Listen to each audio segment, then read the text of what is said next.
I hope you're having a great day today. My name is Jennifer Dibb, and I'm going to be speaking about the Streisand effect. So, the internet, it's full of eye-catching information. It's physically and mentally impossible to be absent from seeing things that we just don't want to see on the web. And there's a chance that you might find yourself, attracted to news that has nothing to do with you, or news that wasn't even meant for you to see. And that brings us to the next topic, the Streisand effect. Well, what is it? It was a term created by Mike Masnick. He's the founder of a news-affiliated blogging site known as TechDirt.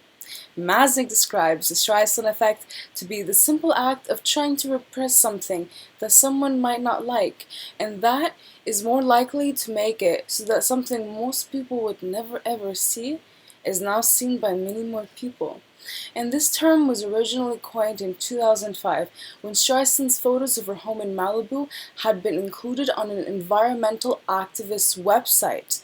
Can you believe it? I mean, a person with a $20 million Malibu mansion, with an underground mall. I mean, this is with dress shops, with candy shops. It was a cobblestone floor in an underground mall. Oh, I cannot even blame them. Can you? So that brings me to my first point, survivorship bias.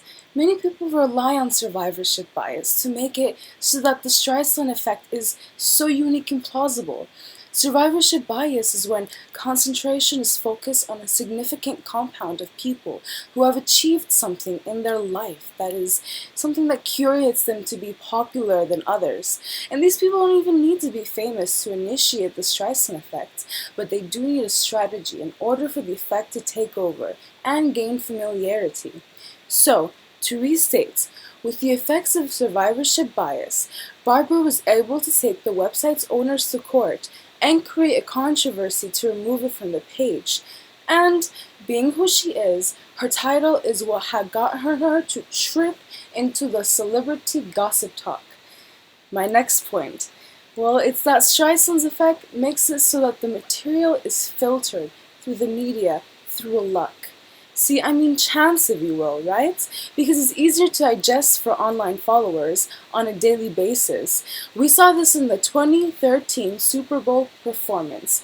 See, BuzzFeed had put a collage of Beyoncé's fiercest moments, and this had received, well, the simplest fandom, right? Until later, Beyoncé's PR team had contacted BuzzFeed asking to remove the unflattering pictures, and this, well, ushered the Streisand effect, because when BuzzFeed actually released another article, it was titled The Unflattering Photos of Beyoncé. And it is the unflattering photos that Beyoncé's publicist doesn't want you to see. So it ended up becoming a meme, and people had begun photoshopping Beyoncé's body on practically everything, right? So it just ushered just the wrong trial, and it was an example of the Streisand effect.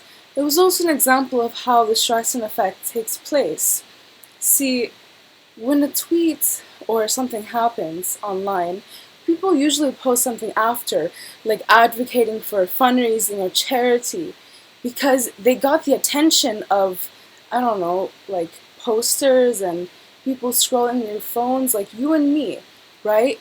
So it kind of proves that with the Streisand effect, something has to be momentary. Something has to be really unique for it to extend with time.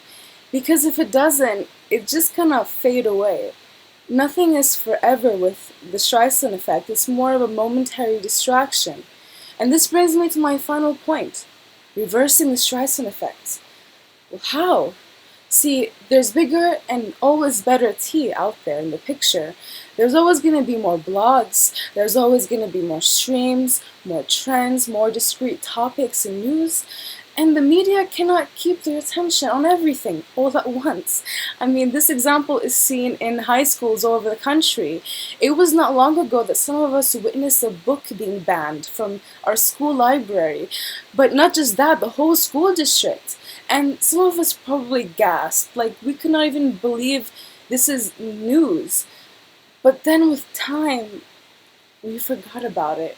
We forgot about why this book was banned, and we grew up and we moved on, and People in the future will not even know about the occurrence.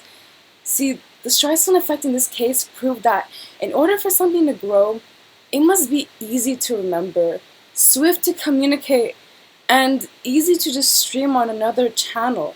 Because now the subjects are, I guess, not brought up unless they sound sensational enough for the news to pick up, the media to pick up. And that in and of itself is just so diluted. It's diluted the social climate. And someone with the most regard, I guess, would see this as first world problems, right? Someone else might see it as too long didn't read, TLDR, all in lowercase. And they might even continue scrolling.